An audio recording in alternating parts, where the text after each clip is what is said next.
The 18th Psalm, like many of David's Psalms, all of them in fact, it's a masterpiece. It's good. It's real good. Some of his Psalms just are more noticeable than others. Some get more attention than others. This one finds its way into the shelf of one of the more noted of the Psalms. It's a somewhat long one, and David, when you look at the preface, he actually gives a type of preface there, and it mentions that he wrote it in a time when he was rejoicing. It says that the servant of the Lord who spoke unto the Lord the words of this song in the day that the Lord delivered him from the hand of all his enemies and from the hand of Saul, and he said. He actually wrote this psalm closer to the end of his life when he was able to know that most of his troubles were behind him. A lot of his troubles, anyway. He still had stuff to deal with, but many of his troubles were now behind him, and he was able to write kind of a triumphant psalm. He says in the first verse, I will love thee, O Lord, my strength. The Lord is my rock and my fortress and my deliverer, my God, my strength, in whom I will trust, my armor, and the horn of my salvation, my high tower. I will call upon the name of the Lord who is worthy to be praised. So shall I be saved from mine enemies. So you can see just from the first three verses, when you go through the book of Psalms and find a lot of David's writings, he doesn't always start this way. He much of the time starts by saying, I pour out my complaint before you. Oh God, hear me when I call. Many of those kinds. This one, he just starts off by saying, God, I love you. You are my rock, my strength, and he establishes who God is in his life. He continues, he describes the way he has felt many a times in his life in verse 4 when he says, the sorrows of death compassed me or surrounded me, the floods of ungodly men made me afraid. The sorrows of hell compassed me about, and the snares of death prevented me. And then he says that in his distress he called upon the Lord and cried unto my God, and he heard my voice out of his temple, and my cry came before him, even into his ears. So this is stuff that you need to take with you. We're talking about it right here. I'm going to discuss it with you briefly because we're going to move on from the 18th Psalm in just a moment. But take this with you. Take it with you, read it. Read the whole Psalm on your own time. I'm not going to cover the whole thing. I'm just going to cover a few more spots here. David had this relationship with God, obviously, and of course. And then he talks about God's response. And there's very metaphorical knowledge. Just he talks about things that I don't think that he would have seen with his own eyes. However, God presented himself in different ways during this period of time. Like, don't forget Ezekiel when he saw the big old throne with the wheels and the four beasts and all that. So sometimes they would see stuff.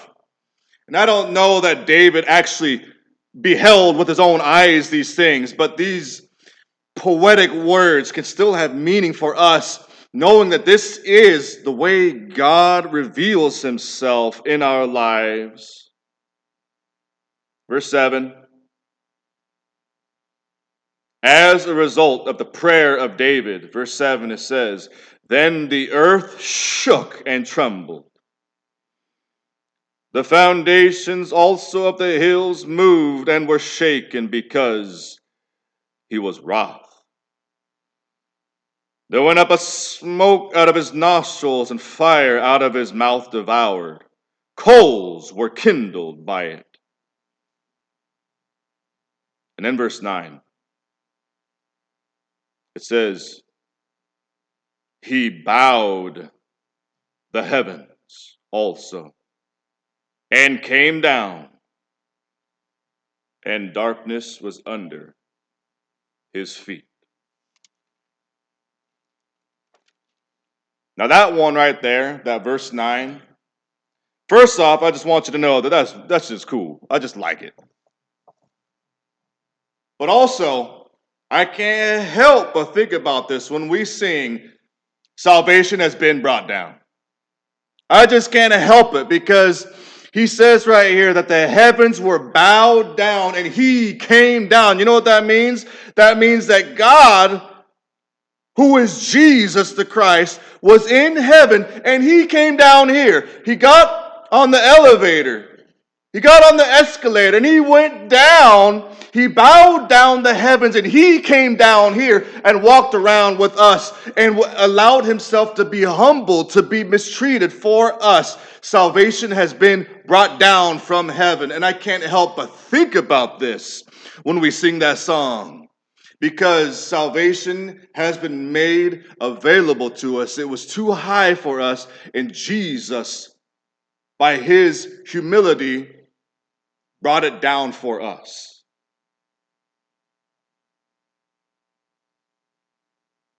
Yeah, even you and me. Even you and me. And I know, there's no doubt in my mind that many a times, and some people struggle with this more than others, but there have been many a times you looked in the mirror and you says, I am not worthy. Many a times you looked in the mirror and did not like what you saw. And it wasn't because of the appearance of you, but you did not like who you were.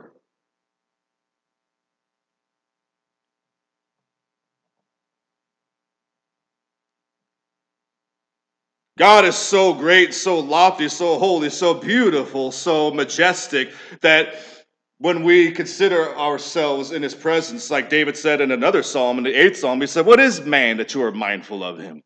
And the son of man that you visit him? What is it about me? David said that. He was the king. He is fame and fortune before us. When we read the Bible, when we think of David, we think of somebody who was great. We think if only I could be like someone like him. That's not how he saw himself. In the 40th Psalm, David says at the end of the Psalm, I am poor and needy, he says. You and I, we go through those moments. And we usually come up with some type of overcompensation to get us over that, some type of fabrication just to keep moving forward. But you don't need to do that because Jesus gave you something actually, something truly to look forward to. Jesus educated you and me that you are loved in the heavens. And it was proven by the fact that he bowed down the heavens and came down here. And so thus we sang together just a moment ago. Salvation has been brought down.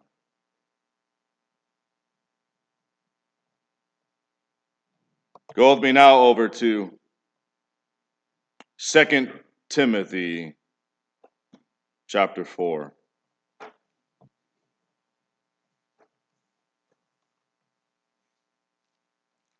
2 Timothy chapter 4.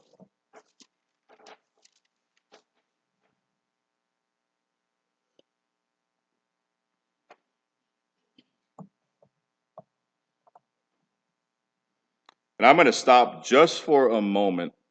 And I want you all to remember, I can edit this out, this little section right here.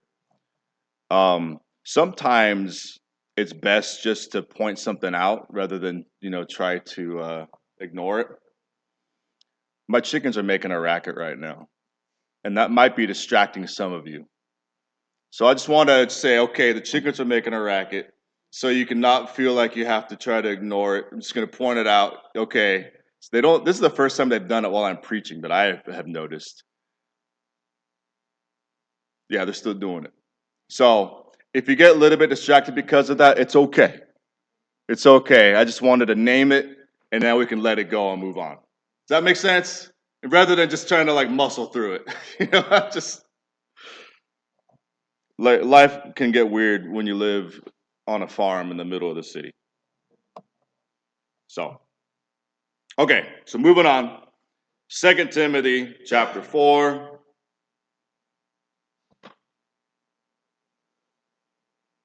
We have the epistle of the apostle Paul to his student in the ministry, Timothy.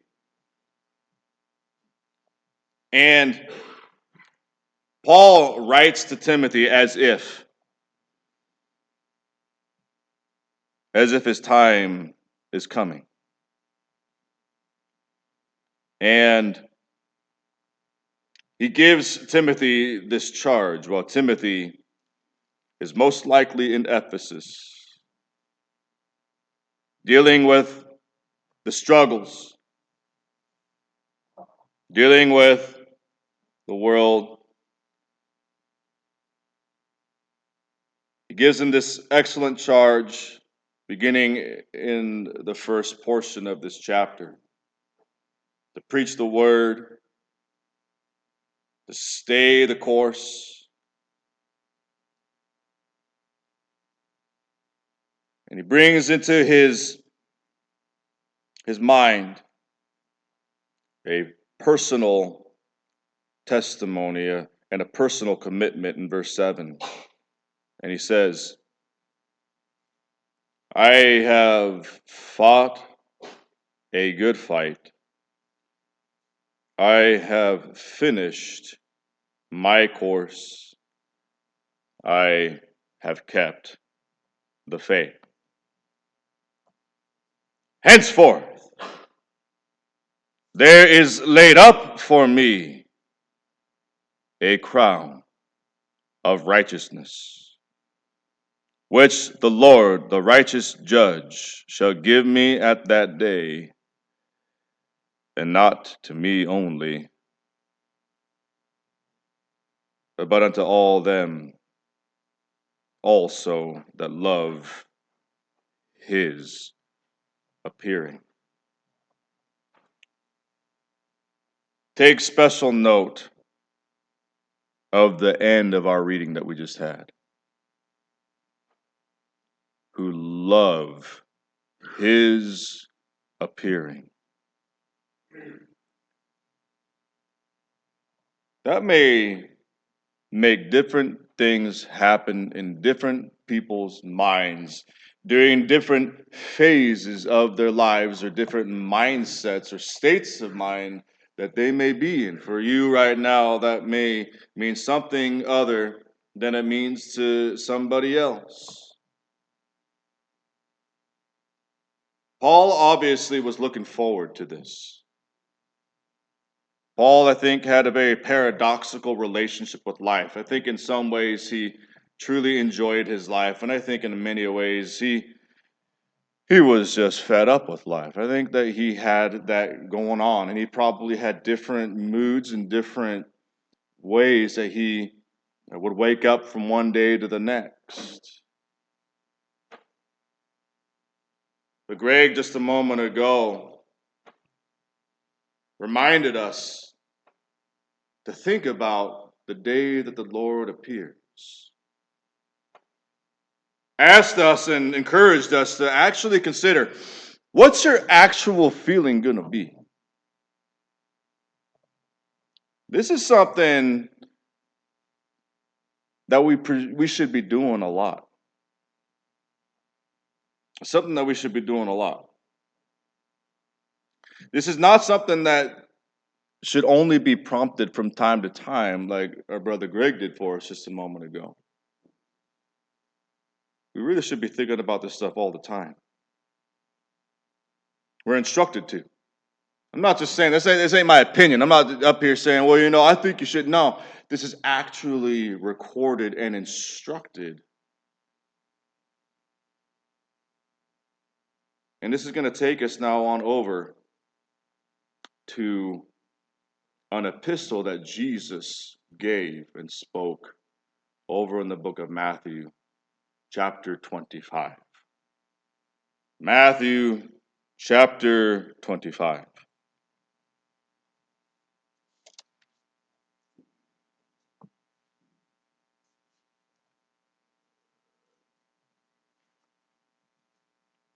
Here, in this text, Jesus, the Messiah,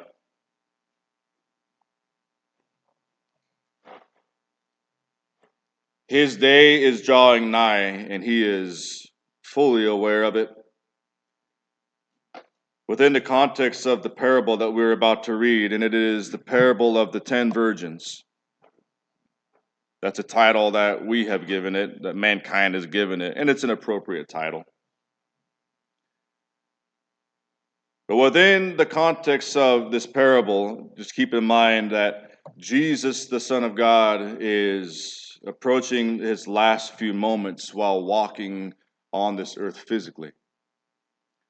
And in chapter 24, he tells of two different things, it seems, and there's, according to scholars, different schools of thought on it. I know a lot of people will confuse this chapter with talking about exclusively the end times, and some people think it applies only to the destruction of Jerusalem, which Jesus did prophesy and was also prophesied in the prophets. But one of the things that we can be sure of is Jesus is telling about times that were going to be very difficult. And another thing that we can see throughout history and also in the prophets and in the scriptures is that times like these are actually quite cyclical. They kind of go through cycles, and it happens over and over again. And as a result of him telling them about something that's going to happen very soon, the destruction of Jerusalem, and even potentially the end times, he takes this as an opportunity to give us this parable, which I'm going to read through it with you again, and take notice of what is told and what is taught according to this parable. So Matthew chapter 25 and verse 1, it says, "Then shall the kingdom of heaven be likened unto 10 virgins, which took their lamps and went forth to meet the bridegroom. And 5 of them were wise, and 5 were foolish. They that were foolish took their lamps and took no oil with them, but the wise took oil in their vessels with their lamps. While the bridegroom tarried, they all slumbered and slept. And at midnight there was a cry made, Behold, the bridegroom comes! Go out to meet him. Then all those virgins arose and trimmed their lamps. And the foolish said unto the wise, Give us some of your oil, for our lamps have gone out. But the wise answered, saying, Not so, lest there be not enough for us and you, but go you rather to tell to them that sell and buy for yourselves. While they went to buy, the bridegroom came, and they that were ready went in with him to the marriage, and the door was shut." Let's stop there for a second. I want to fill in a little bit of the cultural gap for you because this is stuff that we're not familiar with. We don't do this. We have similar customs when marriages happen in this day and age, but some of the customs that the Galilean people had during this period of time was these virgins are representative of the bridesmaids. And we have that nowadays still. We still have the bridesmaids. And uh, there was a period of time when the two that were engaged would still live separately. They weren't, they were technically married according to the law, but they weren't actually fully married yet. They didn't live with each other. And the bridegroom would actually spend about a year preparing a home for his new bride and their, of course, upcoming family. And, I mean, word gets around. He's he's finally putting down the final tile in the bathroom floor, right? The cabinets are almost done in the kitchen. It's almost time, okay? Like he's coming, and the custom at this time was the tradition was he would surprise the bride and say, "Let's go, baby." That's really the way it would go. Like it was that time, and the responsibility of the bridesmaids was to be ready. And marriage feasts were a big deal in Jewish culture. We have a day in American culture right now. We have a day dedicated to it. They had a week. It was a big deal. And just like if a best man didn't make it to his best man's party, or a maid of honor didn't make all the preparations for the bachelorette party and do all that, and how that would be a shame. And of course, in a much more village-like culture and a smaller culture like it was in these days, it would have been shameful. It would have been despicable for these women to not be ready for the feast. That was the culture. So I wanted to, close that cultural gap so you could understand it a little bit better. And one of the preparations that they needed to make sure they had was the bridegroom might show up at midnight. He might show up when you least suspect it. You know what's going on in the world right now? It's been mentioned a couple of times. It's been mentioned in the last couple of weeks because it's on everybody's mind. Wars and rumors of wars. So more and more people are expecting Jesus to return. I don't know if that means he's more likely to or not. What we do know is that he's going to show up. And a lot of people aren't going to be watching. A lot of people are not going to be looking. What do you think it means to be looking? What do you think it means to be watching? Like, what kind of a heightened awareness? Jesus wants his disciples to be the best of the best. He wants his disciples to be very mindful of who they are at all times, hasting for the day. And this relates quite nicely to what our brother Greg said just a moment ago, because he actually used the word excited, which I don't know how this happens whenever a service fits nicely, how salvation has been brought down, being sung, and then Greg making comments like that. I don't know how that works. I don't know why. It's like, thank you, Greg, for looking at my notes ahead of time so I could use what you said in my sermon. Very, very convenient for me. I guess I could just say great minds just think alike. But what he said was serious. I mean, would you be excited if he showed up? And Paul actually said, those who love his appearing.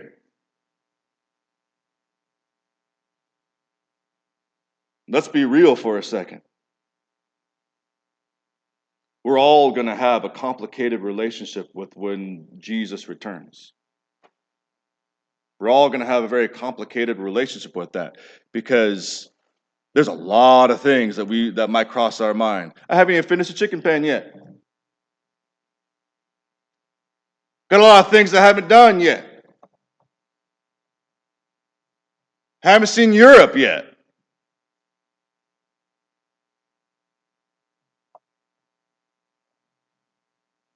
Want to watch my kids graduate. A lot of things. Those are small things. A lot of us are going to have an even more complicated relationship because we might think, I don't know if I'm ready. I don't know if I'm ready for this. I'm not. I've been slacking. I've been waiting to do the right thing. Don't know what I've been waiting for, you know. Been waiting to work harder.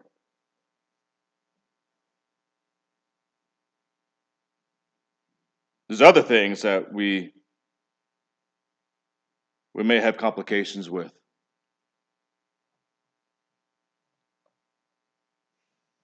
A lot of us are going to be concerned about loved ones as well. It's going to be a very complicated reaction.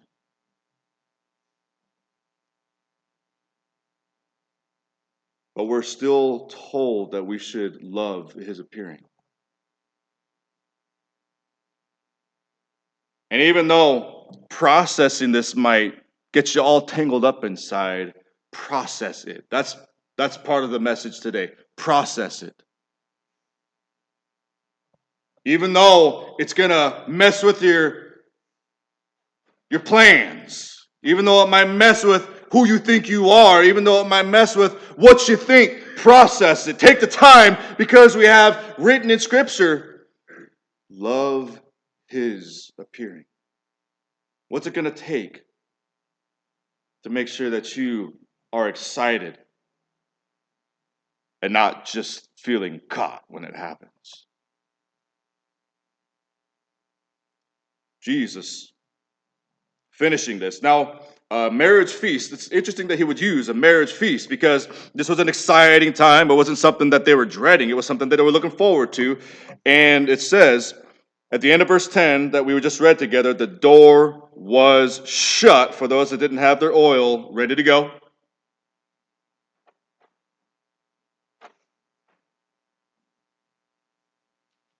Verse 11, it continues. We didn't read this part just yet. Verse 11, afterward, the other virgins also came, saying, Lord, Lord, open to us. Verse 12 says, but he answered and said, verily I say unto you, I know you not. In verse 13, he says, watch therefore, for you know neither the day or the hour wherein the Son of Man comes.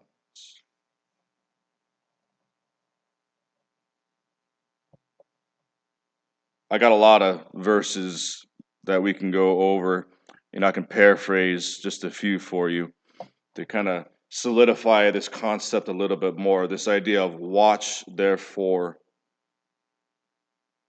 and seizing the opportunity. Ephesians chapter 5, you can write these down if you so desire. Ephesians chapter 5, he says, awake, you that sleep. Wake up and take advantage of the time, for the days are evil. In Proverbs chapter 27 and verse 1, he says, boast not on the morrow, for you know not what the morrow may bring. The book of James, he says, You who say today or tomorrow we will go and buy and sell. You don't know what tomorrow will bring.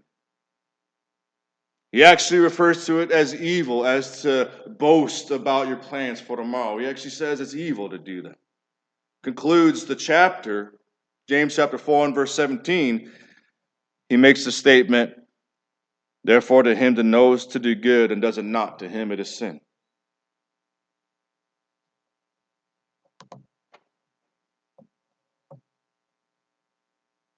So,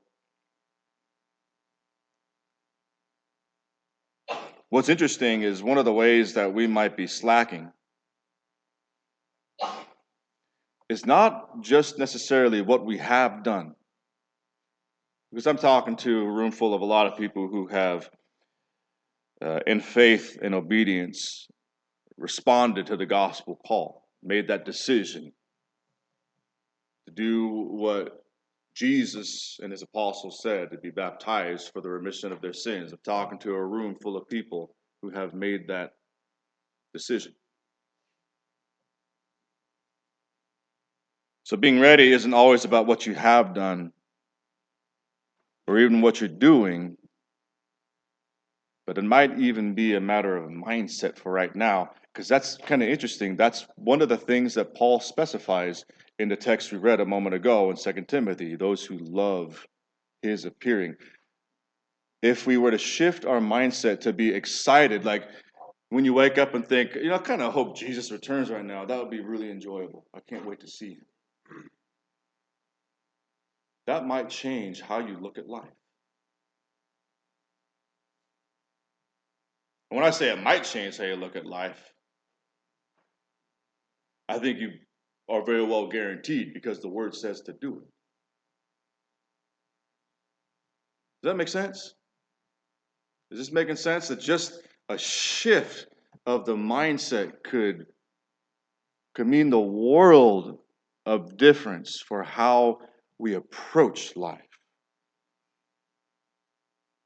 God, it was vivid for me when Greg said that earlier, because I usually visualize Jesus suffering, which is definitely appropriate. Then when I visualize when he returns, imagine when he shows up with the power of his mighty angels, what that's even going to look like. And you're thinking, now that's an amazing sight to behold. That is something.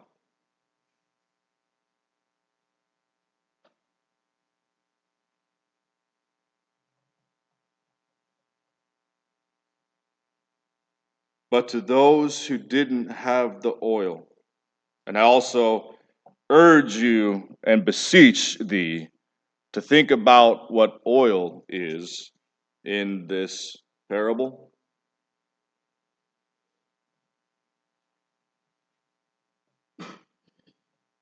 What is your oil that you lack?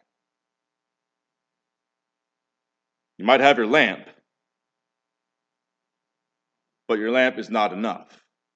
See what I'm saying? Okay. You might say, I have faith.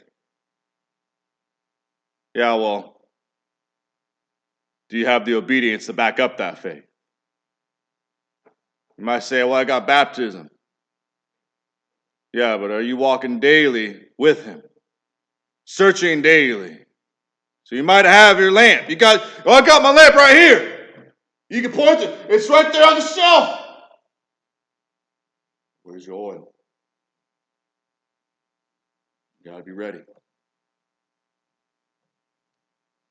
That's what the scriptures is for, constantly telling you. It's why you're here right now, so we can together collectively be reminded of things that the scriptures and the Holy Spirit make sure that we are mindful of. Eternity is what we're talking about.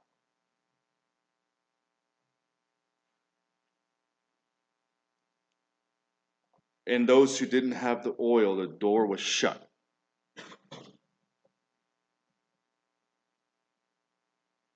So I have kind of an interesting twist on this that I want to bring to your attention now. The door was shut. We're all mindful of that. That's a moment to dread. You might, everybody here, I know you've dealt with rejection in your life. Everyone here has dealt with rejection. I know that because you're human. Whether it was because you didn't have the best bell bottoms on in high school, you know, or because your hair wasn't cut quite the cool way, you got rejected, people didn't like you, for style, whatever it might be. And then you felt rejection when he got 2 scoops of ice cream and I only got 1 scoop of ice cream. That actually affects us, That's how weird we people are. We let those kinds of things get to us, and then we deal with all kinds of other rejection. Many of us have learned how to deal with a broken heart. When the one you thought was your one and only didn't think so, it hurts, baby. It hurts bad.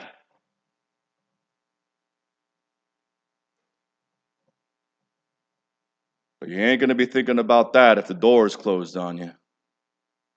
You don't want to be rejected by the Son of God. Sweet mercy, you don't want to be there. You don't want to be that.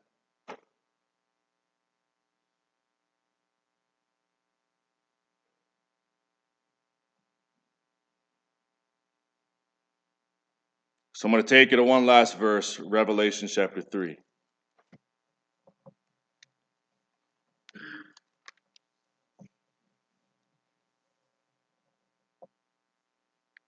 Revelation chapter 3. Jesus speaks.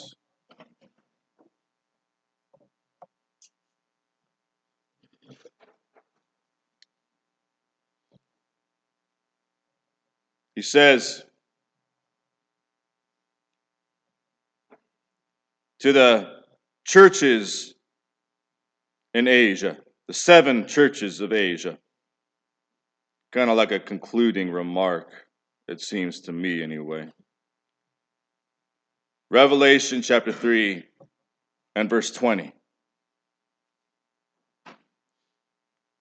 Jesus says, "Behold, I stand at the door and knock.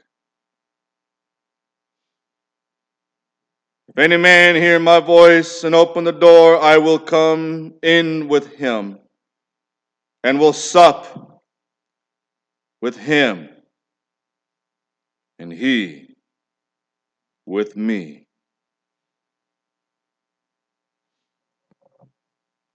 So another way of looking at the door.